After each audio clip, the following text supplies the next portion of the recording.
We keep seeing the phrase fake news being thrown around by different, news agencies, funnily enough.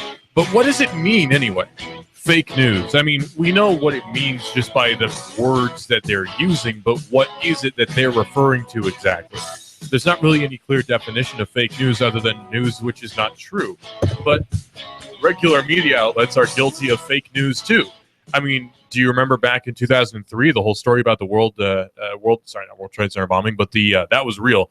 But the weapons of mass destruction, the WMDs in Iraq, we were convinced that there were WMDs in Iraq by so many different people in news. They kept talking about WMDs in Iraq. Oh, there are weapons of mass destruction in Iraq. He's got sarin gas. He's got nuclear weapons, perhaps. He's trying to buy them from South Africa. Who knows, right? That was the narrative. So what is fake news anyway?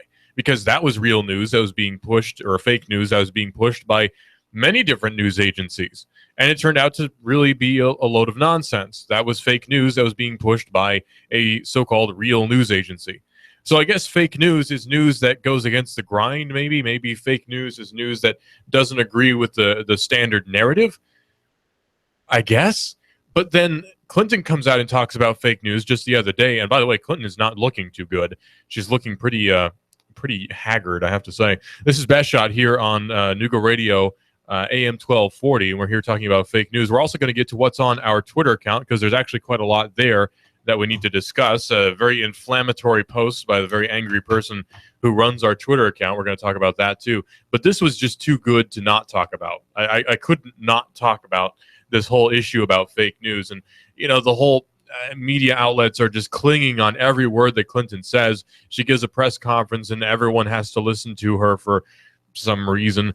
She's not really relevant anymore, though, is she? I mean, Clinton's not really relevant as a public figure anymore, because her political career is not, it's not over, but it's not exactly the hottest it's ever been. She failed another presidential campaign. This is her second now. She's not holding a public office. She's former Secretary of State.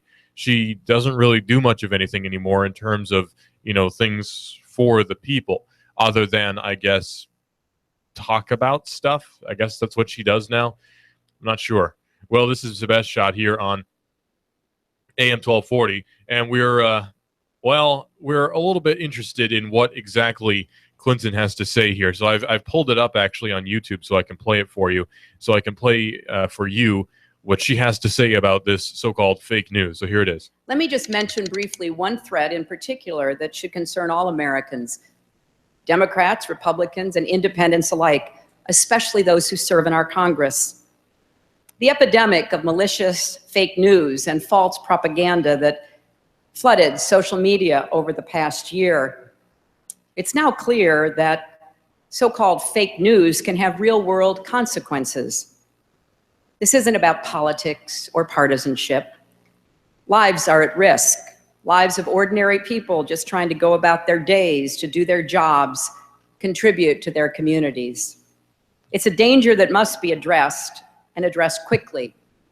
Bipartisan legislation is making its way through Congress to boost the government's response to foreign propaganda, and Silicon Valley is starting to grapple with the challenge and threat of fake news.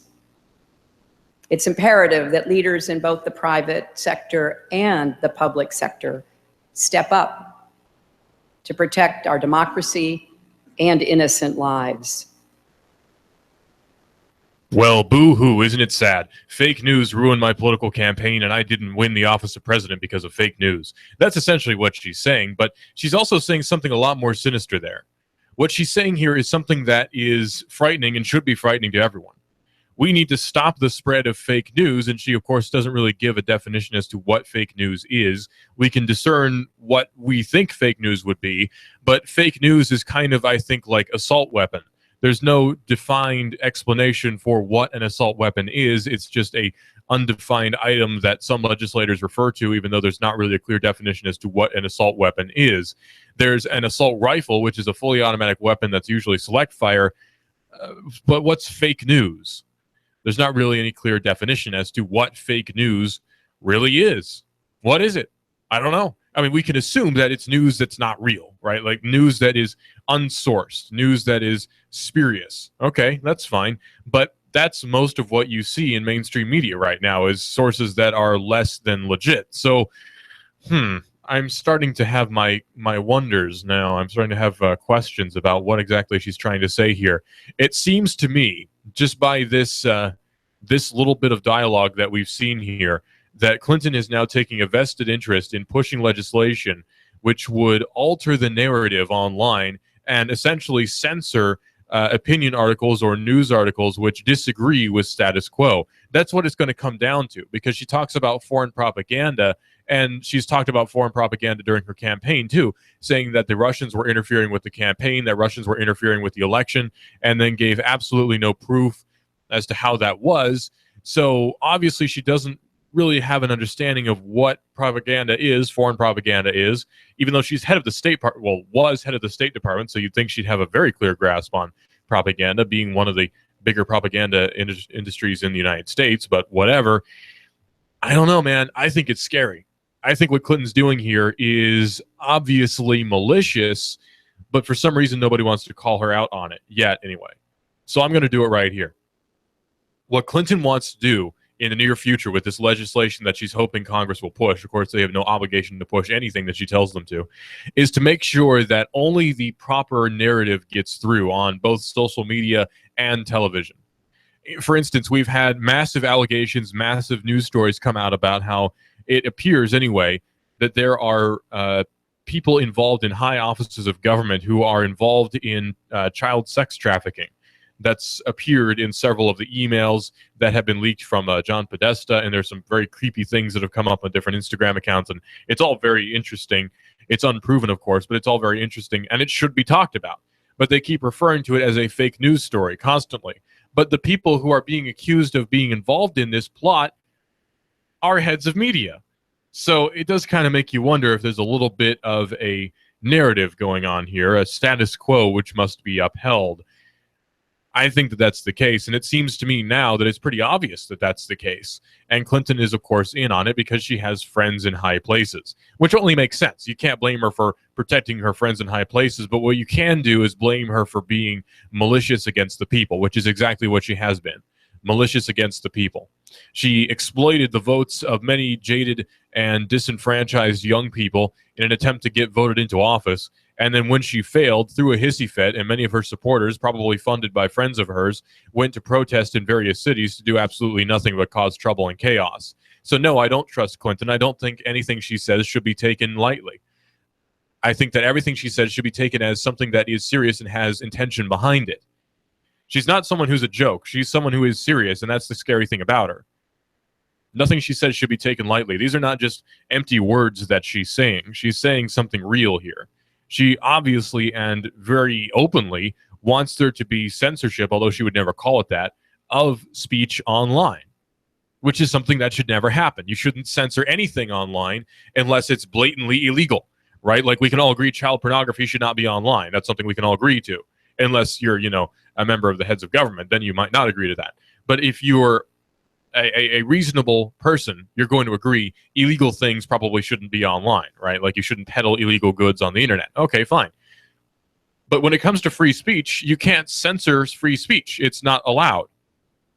It's not. There's no legal way to do that. And so the attempts at passing legislation in Congress are blatantly unconstitutional and blatantly illegal. So this means now Clinton is pushing for something which is blatantly unconstitutional and blatantly illegal. But that's just par for the course for the feds, isn't it? That's just par for the course because their vested interest is not in you. You see, this is where people get so confused. This is where many young people, especially, and older, jaded people who don't understand anything, get so confused. They think, for some reason, that the government is there to help them, at least to some degree. Or they might say, well, I don't like the foreign wars arm of government, but I do like the benefits for minorities arm of government. But they're not understanding that they're both one and the same. They're both aggression against people who otherwise would be nonviolent to achieve an end goal that is in the favor of the government. Anytime there's any kind of benefit going out towards anyone coming from government, there's always a threat of violence behind it. And you might be saying, well, how's that? They're not holding a gun to anybody, demanding money from them, except they are, to some degree. They kind of are. Because I watched a video about this the other day, and it was very good, so I'll try to summarize the explanation they gave in their video. It's about voluntarism. If you don't pay say, your IRS tax bills, and you have paid them in the past, but you realize, I'm not going to do it anymore, you're going to get a bill in your mail. And you're going to get another bill. And you're going to get another bill. And you're going to get another bill. And eventually you're going to have so many, they're piled up on your table, and you just sort of try to ignore them. You forget they're there. But eventually, at some point, someone's going to knock on your door and try to arrest you and take you to court for not having paid taxes. You can get arrested for that. Well, what if you decide, I'm going to defend myself here? Well, now violence has broken out and you're probably dead because you're outgunned 2-1 at least. Because that's how it goes. So there's always a threat of violence behind any form of taxation. And there's, by extension, a threat of violence behind any kind of benefit government gives out. That's just how it is. Now, no matter what you say about big corporations, you might not like Walmart, you might not like the Koch brothers, you might not like BP. They're not going to shoot you for not buying their product. Like corporations, you might have a lot of arguments against corporations and you might not like them very much, but they're not going to call people to arrest you and throw you in jail for not shopping at Walmart because you decide to shop at Publix or your local grocery store owned by your friend instead. I'm going to go to Linda's Produce and I'm not going to go to Food Lion. You're not going to get thrown in jail by the local Food Lion cops for not shopping there, because we don't live in an anarcho-capitalist crazy society where that kind of thing would happen. Because if you have complete anarchy, that would happen. But fortunately, we believe in a court system because it is extremely necessary, and sheriffs too. They're common law. Common law is fine, but much of any extension beyond that is really, really not. And that's exactly, again, what Clinton is pushing for. More legislation all the time. We just posted on Twitter here, on our Twitter account, on Nooga Radio, Hillary loses a staggering 18,000 Wisconsin votes as recount backfires. But, there was no voter fraud, right? How do you lose 18,000 votes? Well, by voter fraud, I would suppose. But Clinton is not looking too good right about now. To both liberals and to conservatives, Clinton is not looking too good right about now because she failed the liberals very badly. She failed them badly, and she's proven to the conservatives that the liberal wing of the Democrats are nothing more than posers. They act like they're high and mighty, but as soon as they lose, they act like spoiled children, which is to be expected of people who have received and handed out benefits all their lives. That's what they're used to, state benefits. So when something doesn't go their way, they throw a hissy fit because that's what they're used to. That's the world that they've been brought up in, I should say. You and I, listening to Nooga Radio, you were brought up and I was brought up in kind of a more rough upbringing, right? Because we had to actually work for things to get them. I don't just get money for free. I get money and you get money because we work hard at what we do. You might produce widgets for Joe Blow's widget company, and that's great because now you're producing something and you're doing something and you receive your due pay for doing so, and that's excellent. I do what I do and I get paid for doing what I do, and that's good. But there are people who are now working in government too, by the way, who have done nothing of the sort and have been brought up working in government all their lives. Clinton worked as an attorney, of course, for a very high-power company, which then ended up getting sued by the federal government for laundering money for drug cartels. But she was an attorney for a very powerful company, and she did do work there. But after that, you become part of the State Department, and you get money from the feds. And your job, while it's not easy, is all federally funded, and you're pretty much set in your ways. You're not going anywhere once you're in the position of Secretary of State. You're definitely not going anywhere when you're First Lady, unless, you do. But that's the environment that these people have been brought up in. People who are in the feds, people who are involved in government are very often, and it's just a natural thing, separated from the rest of us. They're not in the same dimension that we are. Clinton doesn't exist in the same dimension that we do in terms of frame of thought. She just doesn't. And it's almost not her fault, but it also is. Clinton doesn't exist in the same universe that we do in terms of how she thinks. She's thinking constantly strategically. She's thinking in a campaign way where most people don't think that way. You have to be a certain kind of person to be that kind of politician. You have to be either a successful businessman who's used to successful business, or you have to be someone who's been brought up in the system the whole time. And so you had sort of the two spheres running against each other in this most recent election in 2016. You had Hillary Clinton and Donald Trump. Donald Trump showing the exemplification of big business, and Clinton showing the exemplification of someone brought up in the state. And it worked out very badly for Clinton and worked out very well for Trump. And it's obvious why, because business wins and the state doesn't consistently, constantly. I was just reading an article that I'm going to talk about at 12 o'clock about how if you have existed in the United States and have paid taxes, you've paid at least $6 to Apple Company. I'm serious, at least $6 to the Apple Company, because Apple receives subsidies from the government. Now, Apple's a very successful company, so why does it receive subsidies from the government? Because they can, because there's collusion, because you have commercialized government. That's what happens when you have these things. You have people who are ordinary, everyday people who maybe work their blue-collar job or even their white-collar job, and they go to work every day and they come home and they feed their kids, they take their kids to school, maybe they homeschool their kids, and they watch TV, they watch football, they drink a beer, they go to bed, and they repeat the cycle all over again. And these people are the ones who are paying for people like Clinton to even exist. They're paying for people like Nancy Pelosi. They're paying for people like Barack Obama. And they're going to start paying for people like Donald Trump. They're going to start paying for people like whoever he elects to his cabinet positions. They've been paying for fakers like John McCain for the last millennia, however long he's been in office. And it's regular people like you who are paying for the people who are actively harming you. It's the perfect scheme.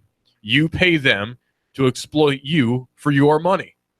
It's genius when you think about it. It's evil, it's diabolical, but it is genius, and that's what's happening to you. And we ignore that, and to ignore that, we are essentially separating ourselves from everything that's harming us, but only mentally, because it's still there financially harming you, and it's still there infringing your rights every single day. So the whole narrative about we need to stop this fake news thing from Clinton, I think, is quite rich, to be quite frank. I think it's quite rich, because here's someone who's been exploiting the populace for all of her life, essentially, exploiting people for all of her life for campaign money, which they're never going to see back again because she lost the campaign, and heaven knows she's not refunding that money. She's been exploiting people for essentially all of her political career, and now she's going to tell us that she's operating in our best interest by trying to help us and save us from fake news, the very same so-called fake news that kept her from getting elected. Now you're going to tell me that there's not a vendetta here? Come on. You know there is. We all know there is. Clinton has motivations, very obvious motivations to anyone who can see through them, but most people don't, because most people don't want to. People don't want to think that there's any sort of intention behind anything that these politicians say. They think it's all empty words, and some of them are, but some of them are not. They like to very openly announce what they are going to do, but only if you read into what they're saying.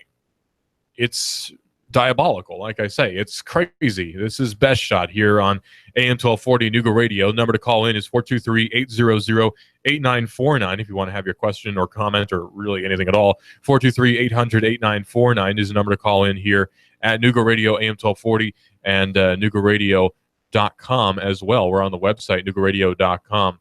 And we were at Northgate Mall the other day in Hickson for the Tennessee Baptist Children's Home to pick up gifts for children.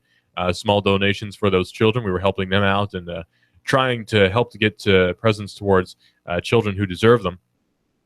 And it's really a great thing that Chattanooga's for Justice has been doing, by the way.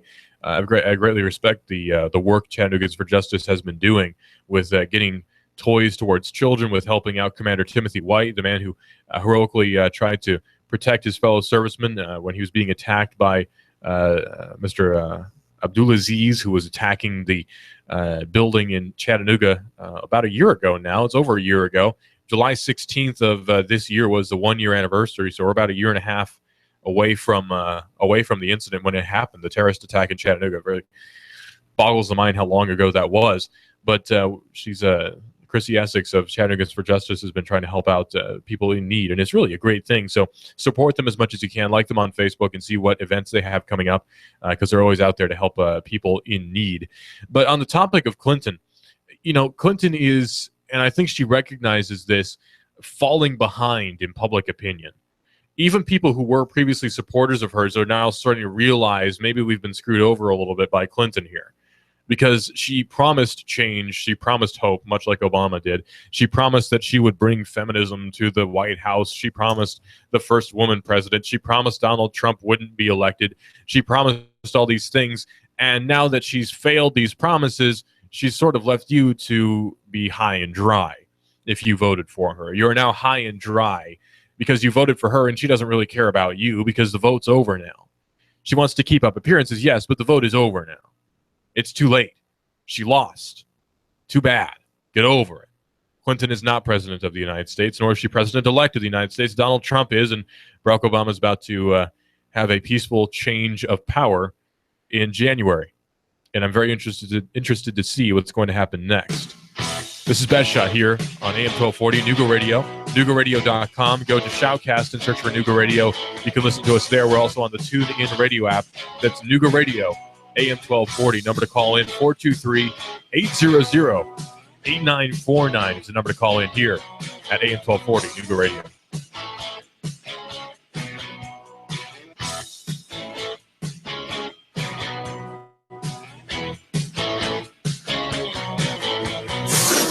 You give us 12 minutes and 40 seconds, we'll give you Chattanooga and the world.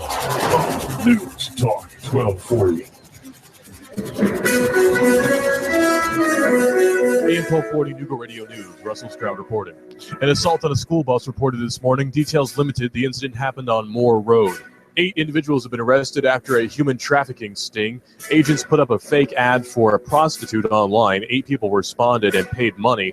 Those 8 people were then arrested. They range in age from 27 all the way up to 56. The defendants were all nabbed in part of an operation called Operation Someone Like Me, a Morristown operation. After wildfires claimed 14 lives in 2,500 buildings in Gatlinburg, the national park and the resort town of Gatlinburg, Tennessee are now back open to the public as of 7 a.m. on Friday. Prosecutors have charged 2 juveniles with starting those fires within the park, which later spread to consume those buildings and kill so many people. And bad news in Saudi Daisy, the Christmas parade has been canceled due to bad weather this year. Freezing temperatures and torrential rain have caused the city manager to make the painful decision to cancel the parade this year. Truex Jr. is off the pace and he is headed to the pit lane. Elliott Powers around the outside. Michael McDowell pops a right front tire. Here's Martin Truex to the bottom. Blaney blocked him off too. Meanwhile, Chase Elliott went 4 wide on the back straightaway. They're side by side for the lead. Hear it live on Chattanooga's official NASCAR radio station. Hot News Talk 1240. The voice of NASCAR. Downtown Chattanooga's home for news, talk, and sports. Nooga Radio 101.1 FM. Is your career taking you where you want to go? If not, talk to Covenant Group Insurance, especially if you like helping people. Call and learn how you can work for yourself, but not by yourself. Intense but free training, plus a fantastic lead program, plus office support equals your success, your prosperity. Gross at least $75,000 your first year selling insurance. Call Steve or Jada for a confidential interview. That's 855-8484. Maybe the most important call you'll make all year.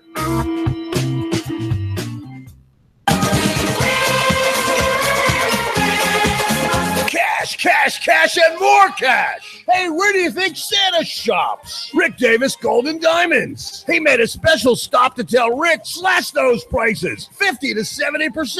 Ooh, ho, ho. That's right. Get 50 to 70% off right now for Christmas at Rick Davis Gold and Diamonds. Even Rick's not going to say no to Santa. No. Don't wait till after Christmas. It'll be way too late. Get your cash right now for your gold, your silver, your diamonds, and jewelry, and save 50 to 70% off. On a $100 item, it's only $30. On a $1,000 item, $300. Has Rick gone mad? Well, maybe a little. No, we think he's just Christmassy. Rick Davis Gold and Diamonds, 50% off right now. Rick Davis Gold and Diamonds, Brainerd Road, Chattanooga. You know where it is. Hey, is that Santa? Cash, and more cash. We're at the Cantina at Amigos Mexican Restaurant. Yes, ma'am. 2 orders of nachos with beef and beans and 2 beers. Chattanooga loves its Amigos restaurants, but the Amigos in Hickson has something extra. NCAA, the week's big game. How about a house wine? Really good. Big name beers. Just tell Maria what you want. And here at Amigos, margaritas are popular. And it's only $3 a day. If you come here on a game day, Saturday, a Natty Light is only $2.25. Here at Amigos, just during NCAA, Natty Light, $2.25. Amigos Mexican Restaurant in Hickson. The happy hour is 3 to 9 today and every day. I'd say the atmosphere is festive. Look at that huge TV. It's like being amid the fans under a bright sun, but without all the heat. Stay cool. Quench your thirst. Amigos, between the Staples and Hobby Lobby. Take the table next to mine and enjoy the great NCAA game with friend or family here at the Cantina at Amigos Mexican Restaurant. Okay, shh, it's starting.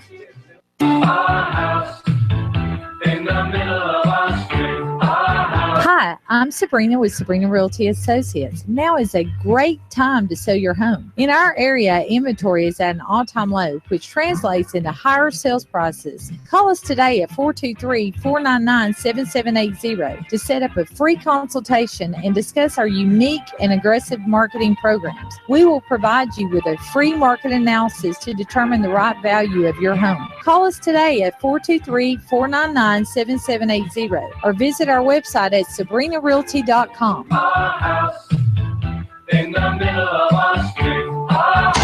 Here's what advertisers are saying about AM 1240. HotNewsTalkRadio.com. Radio station, they really care. They're always calling me probably once a week, checking on me, seeing how things go, and see if they want to change any of the ads or do anything different, seeing what my needs are. I've gotten business off the ads that you do for me, and seems to be working well at this point. Prices were very fair. Areas in this town that we aren't able to get other ways, your radio station is able to help us out, and I really appreciate that.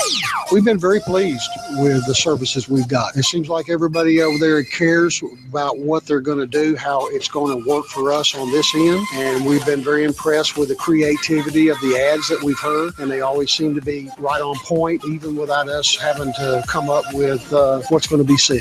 Been doing business with News Talk Radio for quite some time. It's the best place and the best value you can get for your advertisement. The commercials are great. They're very professional. I was actually blown away. The commercial that they put together was awesome. It was way far above all the other radio stations we've dealt with. The best we've had yet, guarantee you, by far. AM 1240, HotNewsTalkRadio.com gets results. Let us get results for your business. For no obligation free consultation, call General Sales Manager Steve Johnson. Call 423-240-5459. That's 240-5459. Or you can always email Steve at NougaRadioSteve@gmail.com. That's NougaRadioSteve@gmail.com. AM 1240, Hot News Talk Radio. We get results. You give us 12 minutes and 40 seconds, we'll give you Chattanooga and the world. News Talk 1240.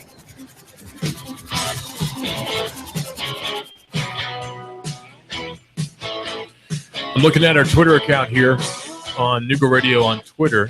That's Nooga Radio on Twitter. This is Best Shot here on AM 1240 Nooga Radio. We're talking about what's going on our Twitter account, and there's quite a lot, actually, because the guy who tweets is a very angry sort of guy, very angry kind of guy, and he's always tweeting about, well, anything that comes to his mind, no matter how controversial. And so we're reading his different tweets. One of them that I thought was kind of funny is this sign that says "No shooting within city limits," and it's full of bullet holes. That seems like something that would happen down here, doesn't it? I live in Georgia. Actually, I live just over the border from Chattanooga. I technically live in the greater metropolitan area, but I live in Georgia, across the border. And Georgia, as soon as you cross over, is a lot more rural. And I kind of like it that way, you know, because I grew up there and everything, and I like it to be a more rural area. But there's always, at some point, gunshots. No matter what time of day, you hear gunshots somewhere in my neighborhood. And at first, it kind of annoyed me, but now I kind of like it because it just means that there's someone doing something. I've never been hit by anything, and I don't think anything else has has either, because it's just indiscriminate firing of weapons. Which, you know, hey, why not? You know, if you're not hurting anybody, who cares? Firing of guns constantly on the plains of Georgia. I don't mind it, though. No shooting within city limits. That's a joke, though. That'd be such a joke here because there's shooting all the time in city limits. It's just not legal. There's also in where I live, my neighborhood is just on the outskirts of city limits where I live. It's right on the outskirts. In fact, my neighborhood petitioned to not be part of city limits. We didn't want to be part of the city of Ringgold. It was, you know, just didn't want to be. So there's this tiny pocket where our neighborhood is not part of the city limit. We're not inside the city, so we don't reap any of the benefits or hazards of being part of Ringgold. We are not annexed by the city of Ringgold, which is actually good. It's a very good thing, because you don't want to be part of that. You don't want to be a part of Ringgold. I mean, you do, but you don't. You don't want to be within city limits, because being in city limits raises a whole bunch of issues. You don't want to be there. You just don't. You want to be outside of city limits if you can be. I'd say that about Chattanooga too. Not because Chattanooga's a bad city; it's a great city.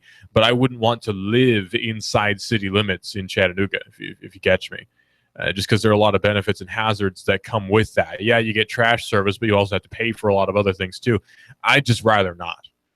Thank you very much. I'd just rather not, if I can get away with it. Nooga Radio is live on AM 1240 here on Nooga Radio, AM 1240. And if you didn't notice, by the way, we had some pretty awful weather just a few days ago. And man, was it bad. I mean, I'm talking rain. You were there, right? Rain and all this craziness. I'm glad that it's over with, though, because if we had snow, Chattanoogans can't handle snow. I can't handle snow, and I'm a Chattanoogan. We can't handle snow.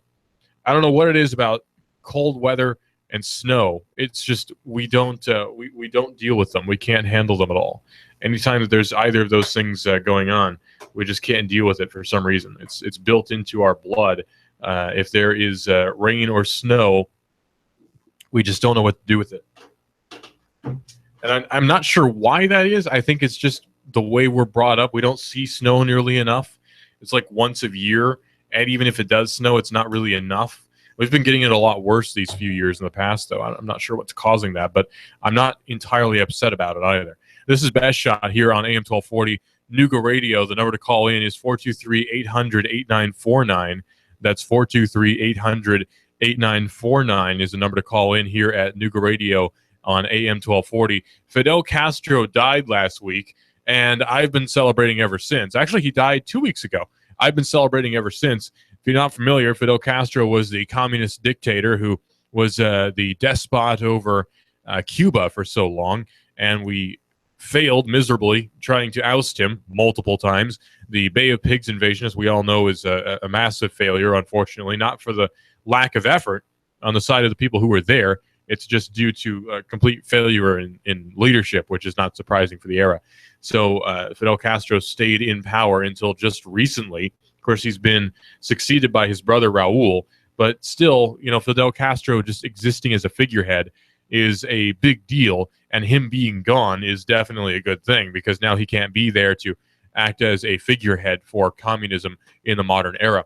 There's only, I believe, 3 communist countries left or in the world. I guess Angola is still technically communist, but you've got China, you've got the DPRK, and North Korea really isn't communist anymore. It's the weird Juche government.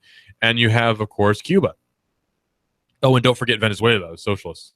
So you do have communist countries which exist, but they're a dying breed. They're dying out very quickly. Oh, and Vietnam, of course. Vietnam is communist as well. So it's a good thing that they're a dying breed because it just goes to show it doesn't work, especially for longevity. Communism cannot work because if there's any competition from any state, it immediately fails.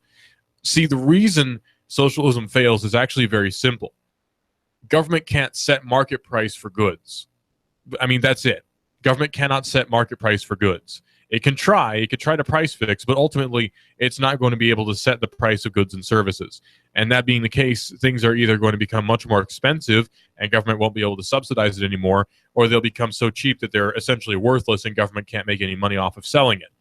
So government shouldn't be in business. Commercialized government does not work. We have it here in the United States. We like to pretend that we don't, but commercialized government doesn't work here in the United States. We have it. We like to think that we don't. We like to pretend that we don't, but we do. You have government subsidies for almost everything. If you had a true free market system, GM wouldn't be around anymore, as an example. It's unfortunate that we are in the situation that we are in, but we kind of brought it on ourselves, too.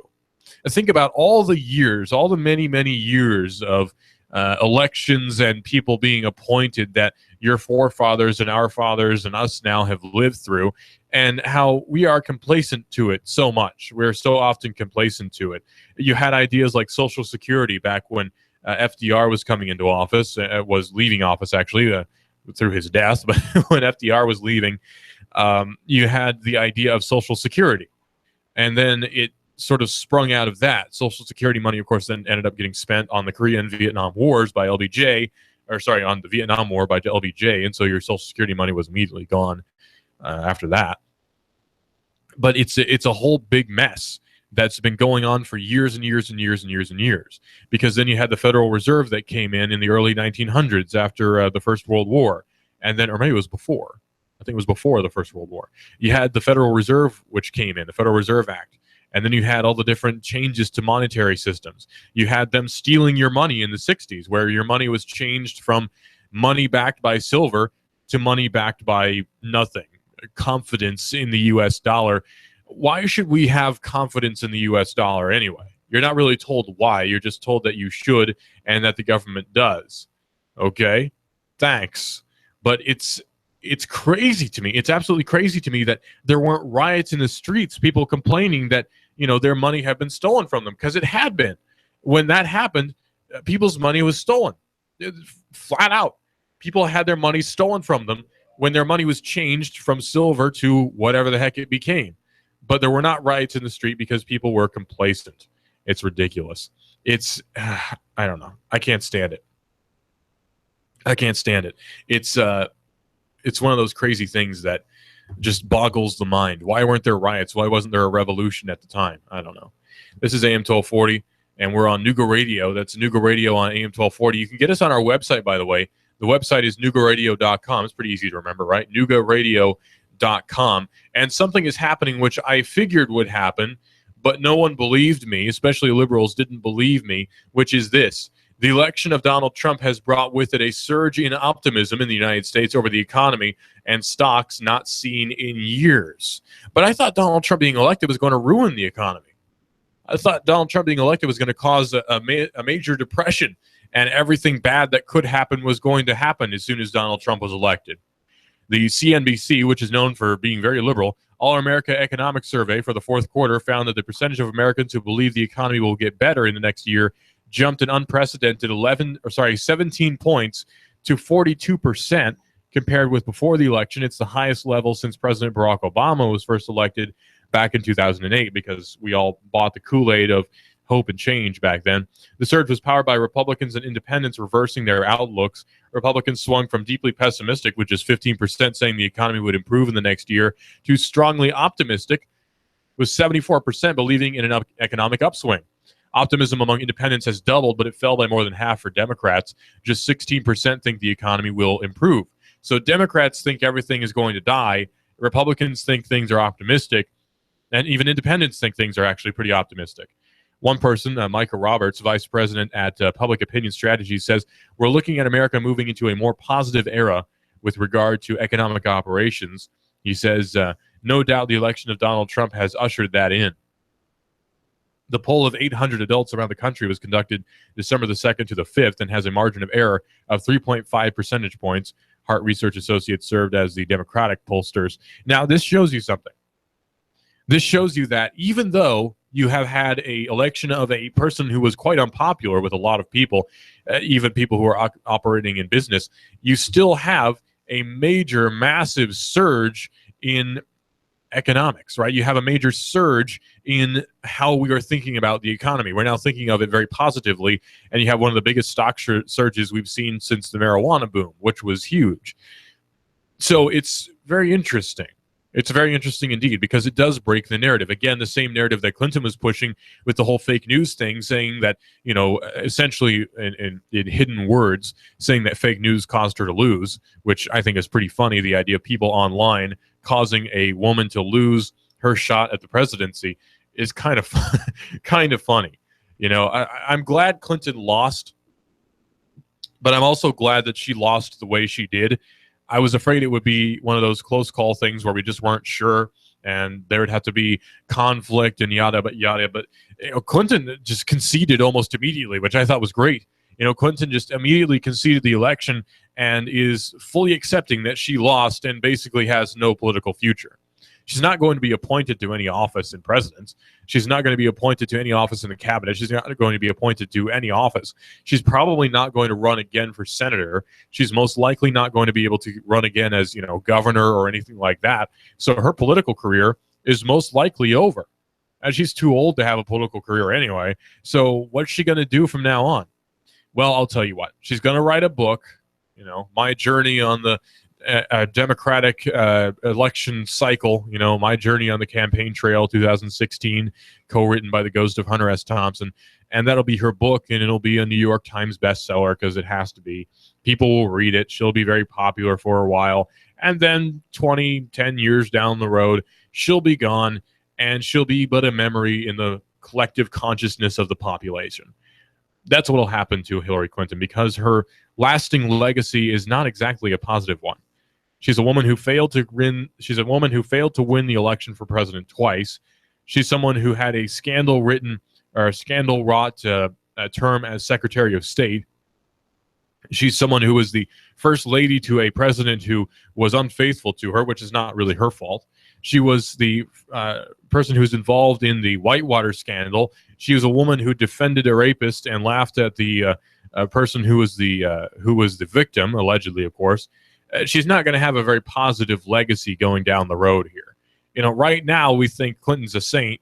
Most people think she's a saint anyway. But down the road, people are going to realize that she was kind of a dirty character. I think down the road, we're going to realize that she was a very flawed individual. I'll put it that way. That's how Clinton is going to be seen somewhere down the road. Donald Trump, on the other hand, is going to be seen most likely as someone who was very much a conflicted character at the very beginning, was someone who failed to run for president back in 2012, then succeeded to run the next election cycle, won the nomination against all odds, won the presidential election against numerous odds, and then continued to cause a stock surge in the first few months before he was even president. That's his legacy so far. Now, what's going to happen next? I can't tell you. But I can tell you that I'm kind of optimistic, actually, when it comes right down to it. I'm pretty optimistic. But I'm more optimistic, believe it or not, about what's happening here locally in Chattanooga. You see, we could talk about national elections, you can talk about national stuff all day, and it's very interesting. But we have something interesting here in Chattanooga. The city of Chattanooga and beyond, even just in Hamilton County, has very interesting changes coming to it. We're just now coming off of the first term of Mayor Andy Burke, and he could very well be reelected. I don't know. But the March election is going to be one that's very, very interesting, and I'm very excited to cover it here on Nooga Radio for your listening pleasure. We're going to be here covering the election, covering who's going to be in the election, because right now you have several main candidates. The two main players right now are Larry Groen, who's running as Republican, and Mayor Andy Burke, who's running for re-election, the incumbent, as Democrat, and he's just qualified for that election, as is Larry Groen. Then you have Chris Long, who's sort of the outlier, and then you have David Crockett, who's the even more outlier. Not to say he's a liar, but he's an outlier. Just make that clear so he doesn't come to the station and talk to me again. He's an outlier. So you can read more about him on David Tulis' website, Nooganomics.com, where he's given a very good write-up and an interview with Mr. David Crockett. So if you're interested in hearing his point of view, you can watch his interview and read his piece on Nooganomics.com. That's Nooganomics.com, which sponsors the David Tulis Show, his wonderful program where he talks from 9 to 11 about local economy and free markets as it applies to Chattanooga. So definitely listen to his show, and exceptionally, you should go to his website. Without exception, take some time out of your day to go to his website and read what he has to say, because it's always very interesting. His articles are always very good. One that's been catching my eye has been Miss Carol Gaddy, who is, and I'm going to say it because I'm opinionated here, who's being oppressed by the city of Dunlap and by the mayor of Dunlap as well. She's being oppressed. There's no two ways about it.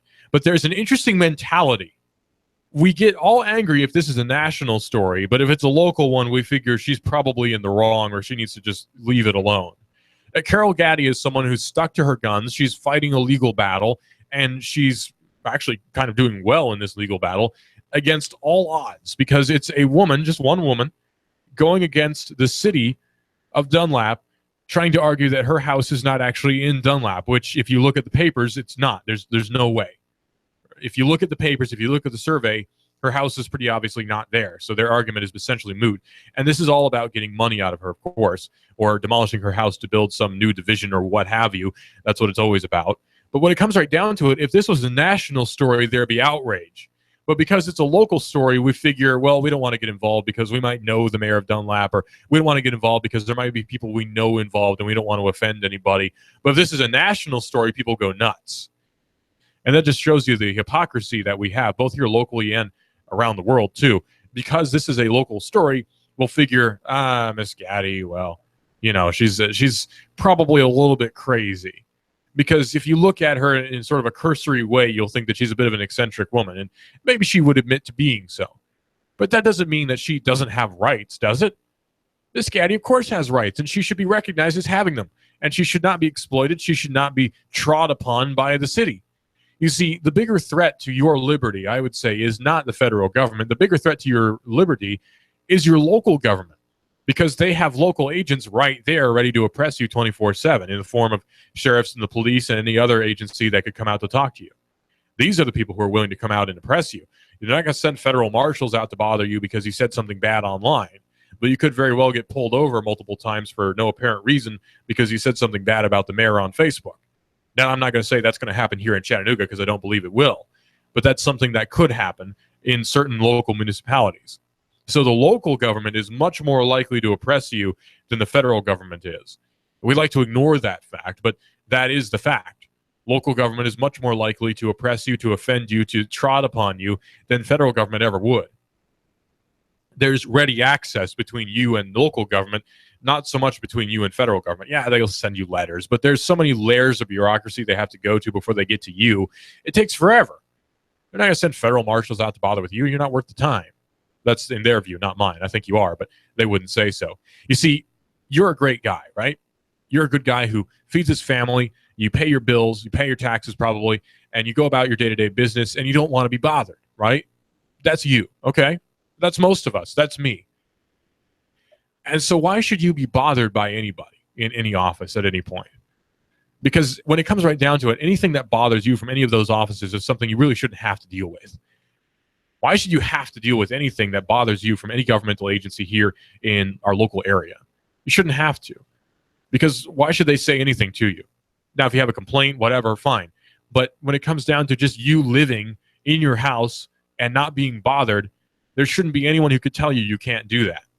And yet here we have Miss Gaddy, who just wants to live in her house and be left alone. And yet the government just can't let her do that, can it? Because it's got to get involved. It's got to be interventionist. It's got to collect tax money from people who shouldn't actually be paying tax money. It's got to constantly stick its nose where it doesn't belong. And who's there to defend her? Well, not her neighbors that I've seen. Area. I've seen multiple comments on Facebook. I'm not at all saying that you are like this. I'm saying I've seen comments on Facebook from other people. Most notably, they tend to be friends with the people on Facebook who are oppressing her, by the way, who will post about, oh, she just needs to get over it and start paying the taxes. But it's not about that. It's not about the money. It's about the principle. The money is not the issue. Principle is the issue.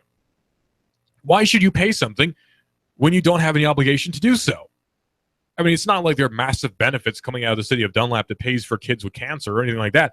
What is it paying for? Oh, roads. It's paying for, I don't know, digging trenches and trusses and such. Great. So if you're not obligated to pay that, why would you? If you're not obligated to pay any money towards something, then why would you? Why would you be coerced into doing that? Why would you say, oh, I'm just going to shut up and let it happen? No, you don't do that. You stand up for your rights. And that's what Miss Gaddy is doing.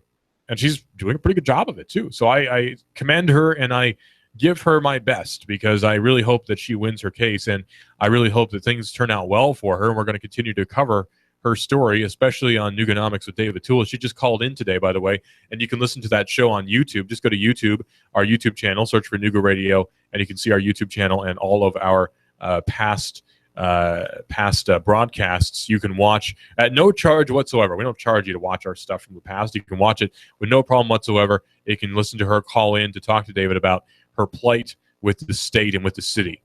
Now, to be fair, the state has actually been very good to her. The state of Tennessee has actually, from what I've heard from her, been very good. It's the city that's causing the problems. And the funny thing is, the local news outlets here, not all of them, but a lot of them have been painting her in a very negative light for some reason. You know, oh, she's just a crank, and look at this awful picture of her we took of her after she was just released from jail. And of course people are going to look bad if they get released from jail, for heaven's sake. I would look bad after I wake up in the morning. I don't want pictures taken of me then. You know, they always capture the worst side of you when it's a story that's going against you. Funny, isn't it? It's ridiculous. This is Nooga Radio, AM 1240, NoogaRadio.com. There's a lot of different ways to listen to us. You can get us on the TuneIn Radio app on your smartphone. That's TuneIn Radio on your smartphone, where you can listen to us streaming live anywhere on the world on the TuneIn Radio app on your smartphone. You can also get us by going to shoutcast.com, search for Nooga Radio. You can listen to our live stream there. We are also on Facebook. Go to Facebook and search for Nooga Radio, and you can listen to us streaming live there as well. All of our Facebook live streams. Don't forget to go to YouTube, search for YouTube, Nooga Radio, and you can find us there as well. So Carol Gaddy, a woman who is being looked after by the state. She's looked at by the state, a woman who's being oppressed excessively by the state, I would say, who is, unfortunately, possibly not going to get the outcome that she wants, because there are corrupt judges in existence. There are corrupt prosecutors in existence. There are people who don't know the law, who are in offices where they really should. It's a big pain. So I wish the best for Carol Gaddy, and it just shows the hypocrisy, perhaps, of the populace, where if this were a national story happening in Utah somewhere, we'd be all over it and talking about how the evil government's trying to kick a woman out of her house. But because it's happening right in our backyard, we'll act like it's not even happening. Hypocrisy. Pay attention to Ms. Gaddy. She's doing interesting things, and read Nooganomics.com to read Mr. Tulis' write-up on what's going on with Ms. Gaddy. This is Best Shot here on AM 1240 Nooga Radio. Number to call in 423-800-8949 right here, Nooga Radio, AM 1240.